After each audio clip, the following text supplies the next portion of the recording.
আসসালামু আলাইকুম। আপনারা যারা বাংলাদেশ উন্মুক্ত বিশ্ববিদ্যালয়ের অধীনে এমএড কোর্স করছেন, আপনাদের টিএমএ অর্থাৎ টিউটর মার্ক অ্যাসাইনমেন্ট কিভাবে লিখতে হয় সে সম্পর্কে বিস্তারিত আলোচনা করব। আজকে আলোচনা করব শিক্ষার ঐতিহাসিক ও সমাজতাত্ত্বিক ভিত্তি। এই কোর্সের কোড নম্বর EDM 1401।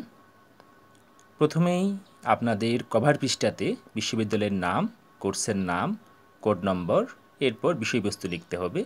এখানে দুইটি টিএমএ আছে, টিএমএ 1, টিএমএ 2। এরপর প্রশিক্ষণার্থীর নাম, আইডি নম্বর, শিক্ষাবর্ষ, ব্যাচ, সেমিস্টার, টিউটরের নাম, পদবি এবং স্টাডি সেন্টারের নাম লিখতে হবে। এরপর দ্বিতীয় পেজে সূচিপত্র থাকবে। সূচিপত্রের প্রথমে ক্রমিক নম্বর, শিরোনাম, পৃষ্ঠা, টিএমএ 1 আপনি শিরোনাম লিখবেন, এরপর পৃষ্ঠা লিখবেন। এরপর টিএমএ 2 শিরোনাম লিখবেন, এরপর পৃষ্ঠা নম্বর দেবেন। এর পরবর্তী পৃষ্ঠা থেকে ধারাবাহিকভাবে আপনারা টিএমএগুলোর বিস্তারিত লিখবেন।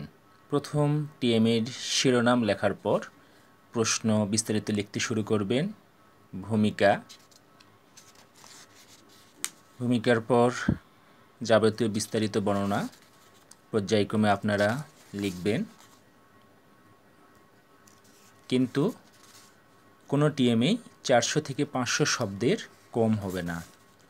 এরপর দ্বিতীয় টিএমএর শিরোনাম লিখবেন, তারপর ধারাবাহিকভাবে টিএমএর বিস্তারিত লিখবেন। এরপর উপসংহার, সর্বশেষ পৃষ্ঠায় গ্রন্থপঞ্জি। আপনারা এই টিএমএ দুটো লেখার ক্ষেত্রে কোন কোন গ্রন্থের সাহায্য নিয়েছেন সেটি আপনাদের লিখতে হবে। আশা করি উন্মুক্ত বিশ্ববিদ্যালয়ের অধীনে আপনারা যারা এমএড করছেন, শিক্ষার ঐতিহাসিক ও সমাজতাত্ত্বিক ভিত্তি কোর্সের টিএমএ অর্থাৎ টিউটর মার্ক অ্যাসাইনমেন্ট কিভাবে লিখতে হয় আপনারা পরিপূর্ণ ধারণা পেয়েছেন। এই টিএমএর জন্য নির্ধারিত মার্ক 20। আপনারা অবশ্যই এই টিএমএগুলো নিজ হস্তে লিখবেন। কম্পিউটার কম্পোজ গ্রহণযোগ্য নয়। সবাইকে ধন্যবাদ।